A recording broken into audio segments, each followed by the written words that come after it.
Right, good afternoon, everybody. Thank you for coming so late in the day. I really appreciate it, particularly the second day of the conference. You know, we're all starting to flag a bit, so I hope I will keep this useful and interesting for you. So, I'm Janis Thomas. I am the Managing Director at Look Fabulous Forever, and today I'm going to be talking to you about full funnel marketing and why it is particularly pertinent for us right now. So, I'm going to talk to you today about what is full funnel marketing, why does it make a difference, how we approach customer acquisition and lifetime value, and the impact that it has on key business metrics, because ultimately that's what really matters. So, to start off with, let me tell you a little bit about Look Fabulous Forever. Our founder, Trisha Cusden, started the brand 11 years ago in 2013. She was 65 at the time, so she's 76 now and the most incredible, inspiring woman. And essentially, as she got older, she found that the makeup and skincare products that she had been using all of her life were no longer designed for her needs, particularly after she'd been through menopause. She needed very different things from her beauty products, and she recognized that she needed something different.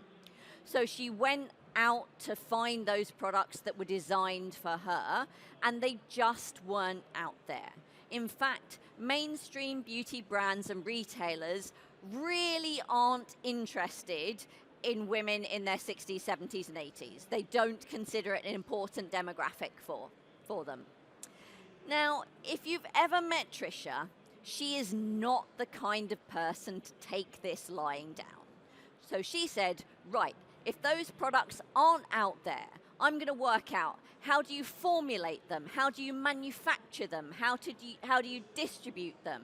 And she did all of that work, and the business has gone from strength to strength in the last 11 years.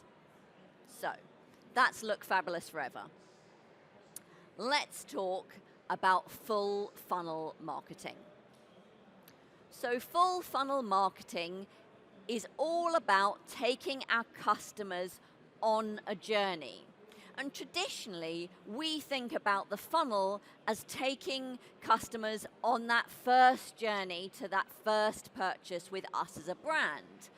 But it also applies to us taking customers on a journey for specific products. That just because they bought handbags from you previously doesn't mean that they're necessarily going to buy shoes from you.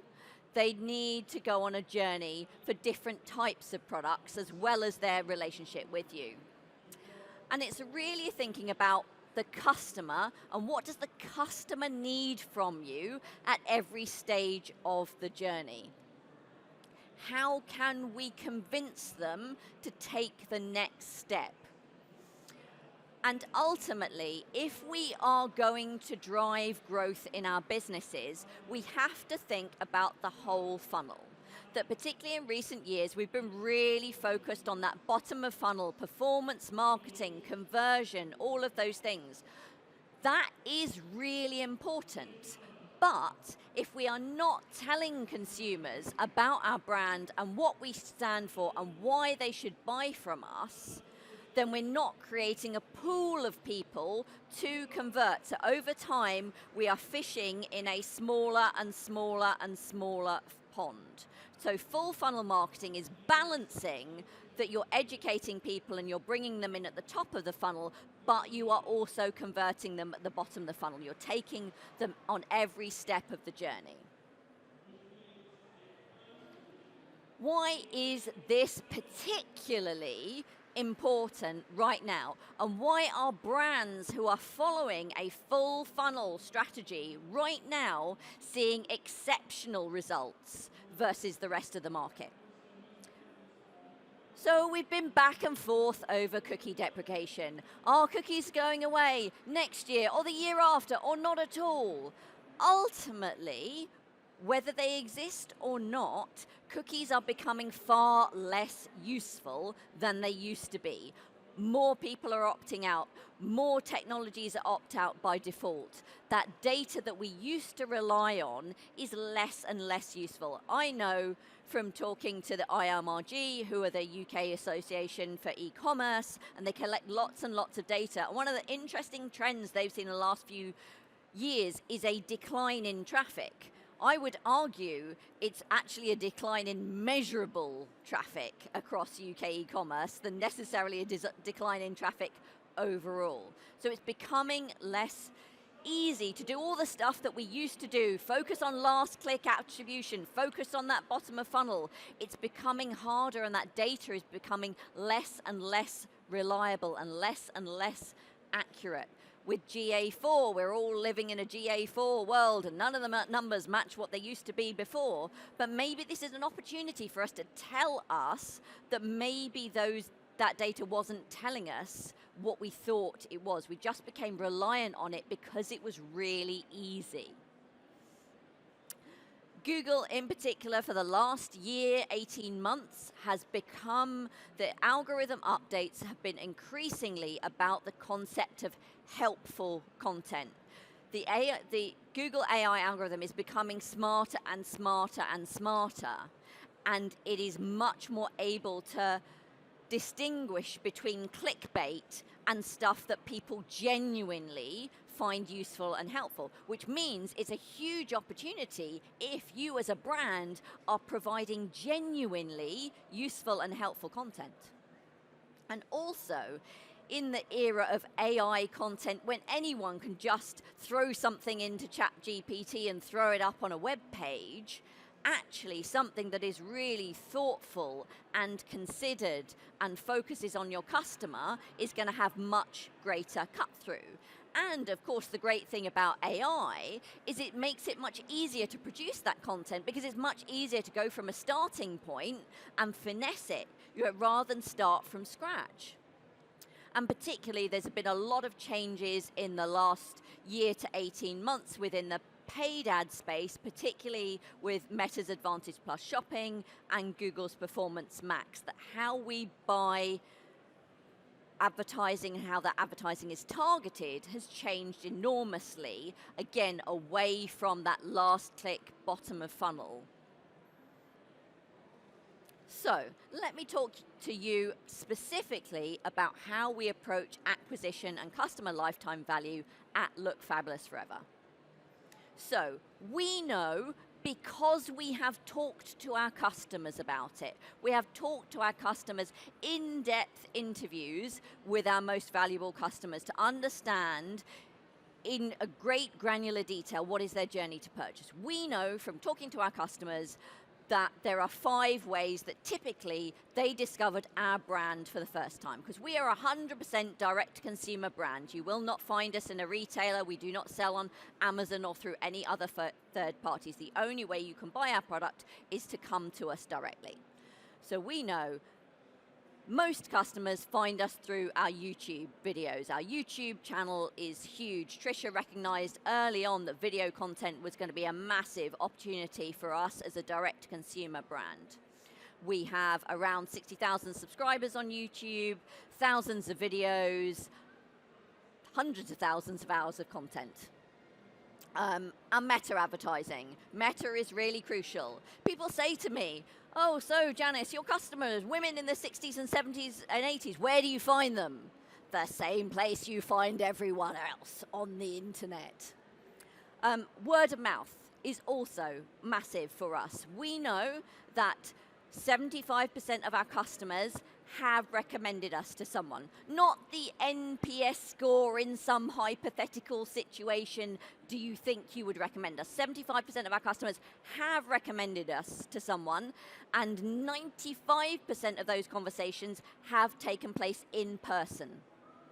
So people have had really, really detailed, in-depth conversations about how much they love our brand.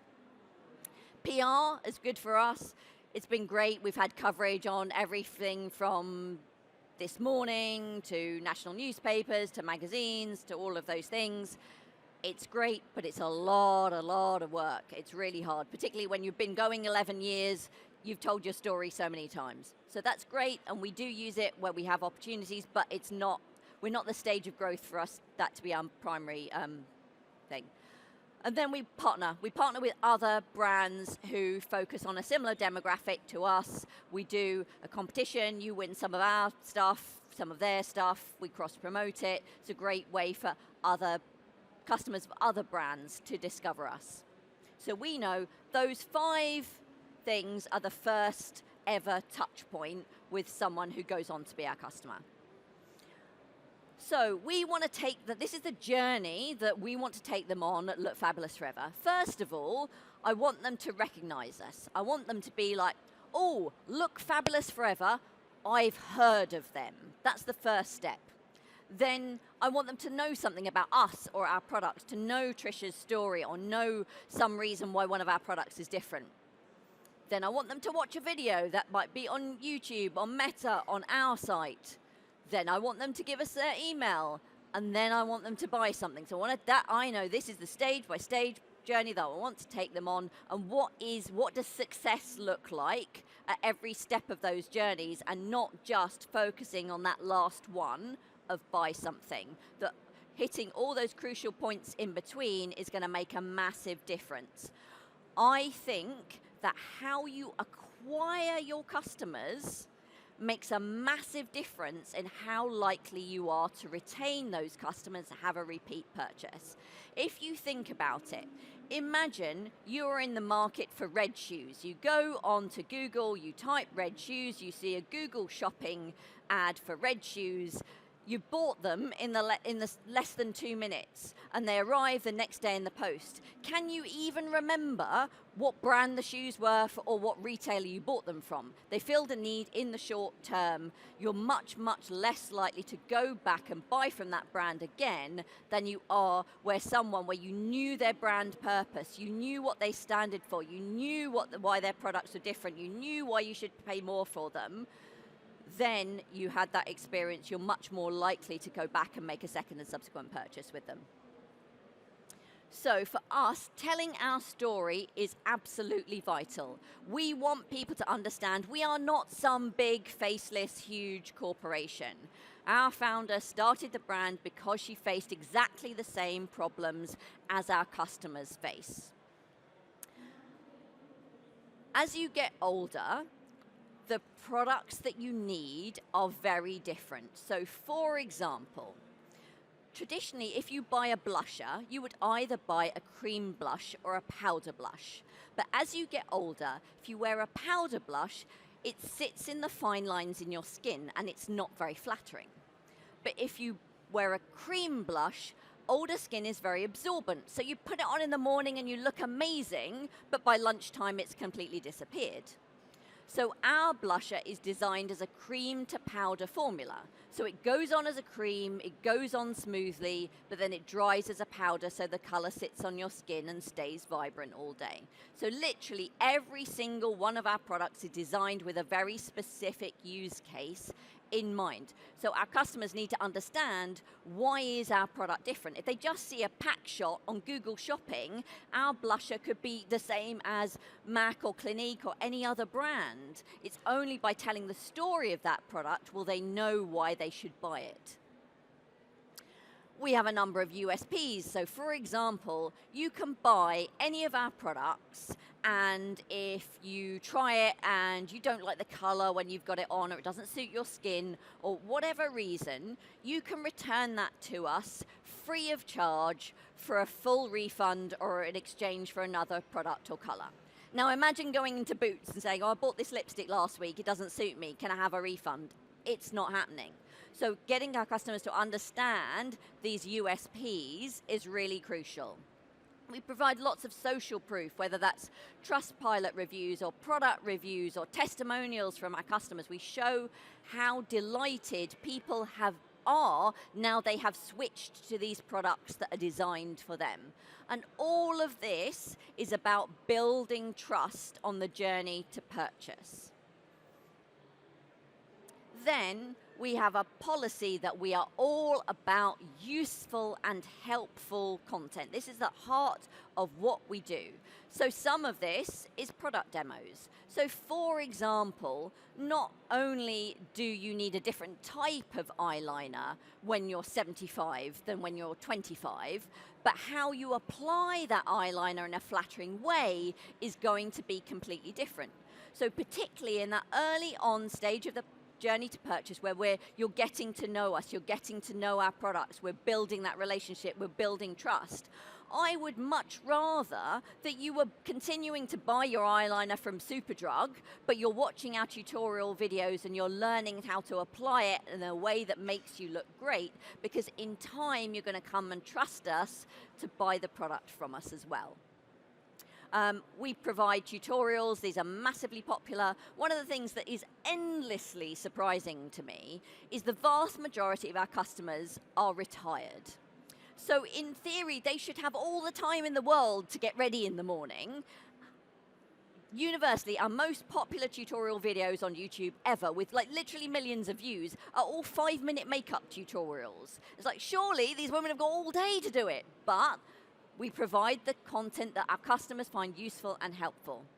We provide written content as well as video content, because we know that some people prefer to follow along with a written list of instructions with pictures, and some people prefer video. We produce great landing pages for issues that we know our customers face. So particularly, we know that a lot of our customers have hooded eyes where it's difficult to see their eyelid because their eyebrow is kind of hanging down a little bit. So we show them how to do your makeup when you have hooded eyes, which means having a landing page. So you're starting to search, oh, I've got hooded eyes, what do I do? They find our useful and helpful content. So from an SEO perspective, we're solving customers' problems, and before we're selling them the product. The product is a secondary to the customer's problem. A couple of years ago, we invested in content search, that we have this wealth of thousands of hours of video and tutorials and landing pages and all of these things, but the search on our website was just a product search. So we were really not serving customers to the best of our ability. We invested in Clayvu so that they've got a much better experience. They can find those content pages, they can find that content on our website nice and easily. And this engagement with this useful and helpful content is absolutely crucial on the journey to purchase, because we're building that trust and that helpful. And it's a two-way relationship. Up front, we're all about how much can we provide our customers, and then over time, that theory of reciprocity is they're going to start thinking that they need to buy something from us in return.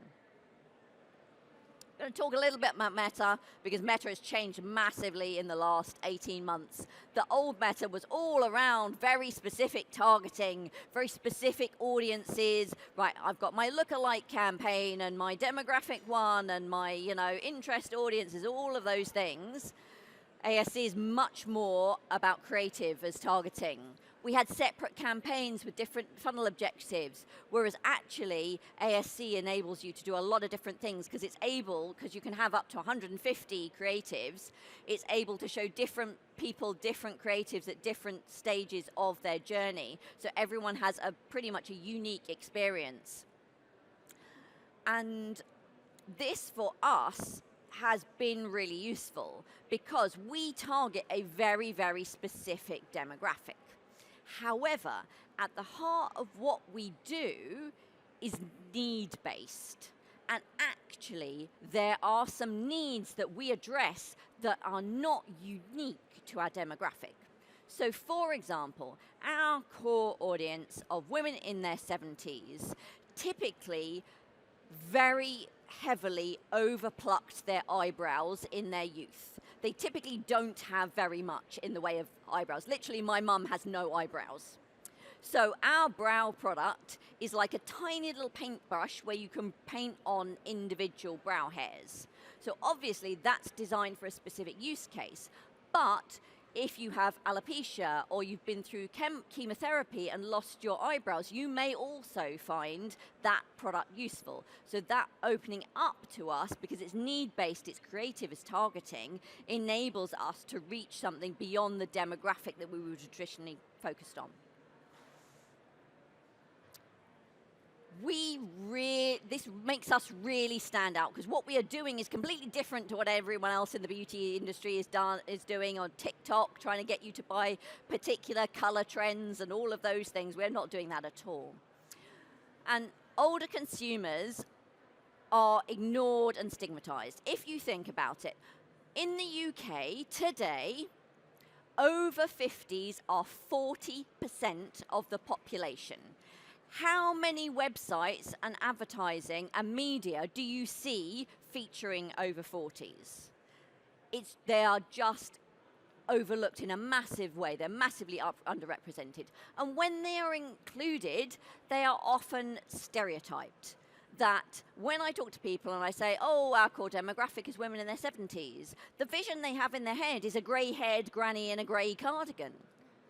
Women in their 70s are the generation of the Beatles and Mary Quant and the miniskirt. They are colourful, vibrant women with rich lives. They want to buy luxury travel and homewares and fashion and all of these things, and instead their social feeds are filled with Stana stair lifts and incontinence pants. So they're understandably frustrated, which makes that accurate representation of them cut through. Between you and me, my media agency said to me, on average, your ads get 100 times higher engagement than the agency average across our clients, because we are doing something that stands out in their feeds so much they finally feel seen and represented. Whereas if we show product, we could just be any other brand. So showing our customers, showing them in an accurate way, really makes us stand out. And how does that make our customers feel? So they appreciate that our founder advocates for them. They feel glad that there is a brand that understands what they need. They feel supported to look like the best versions of themselves. They feel valued and recognized as important, which for them is unusual. And my favorite stat, 85% of them say being a customer of Look Fabulous Forever has had a positive impact on their life. Wouldn't every brand love to say that that was true of them? And that's very nice, but it's fluffy. Here's some strong data. So 80% of our revenue comes from existing customers. 76% of them have recommended us to somebody else. Most of our customers return. So over 50% of customers who make a purchase come back and make a second purchase. If they come back and make a second purchase, on average, they typically go on to buy from us at least 7 times. In some cases, we've had customers who have bought from us more than 100 times. So that investment in how we acquire our customers, we take the slow approach, we take them on a journey that builds trust and understanding, and as a result, it pays back for us in a huge way. So it means that we do spend more on our acquisition. Maybe the ROI up front doesn't look great, but the ROI at the back end looks amazing. So how does this actually impact our business day to day? So specifically with the changes that we're seeing around ASC and PMAX and the trend towards this full funnel approach, which we've always taken, but the media landscape is swinging in favor of. So we saw our revenue increase by nearly 20% last year, but based on pretty much exactly the same media spend. I think the difference was like £5,000 on 2023 versus the previous year.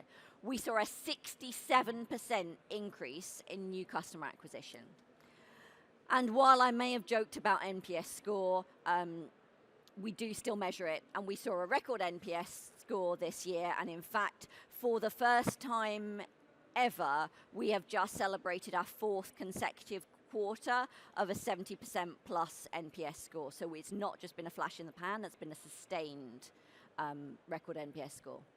So in conclusion, you can only grow your business if customers know and understand you. It's all about balancing that long-term growth with the short-term conversions. Being useful and helpful builds trust and loyalty, and the game has changed massively in the last year, and that's only going to accelerate from here on out. So I hope you have found that useful. Thank you. Does anyone have any questions? I think they've got a microphone. Are we at a time? Do we have time for one? They're like, no. I catch up with you afterwards. Thank you very much. Yeah, if anyone's got any questions, I'll be out the back. Please come and find me. Thank you.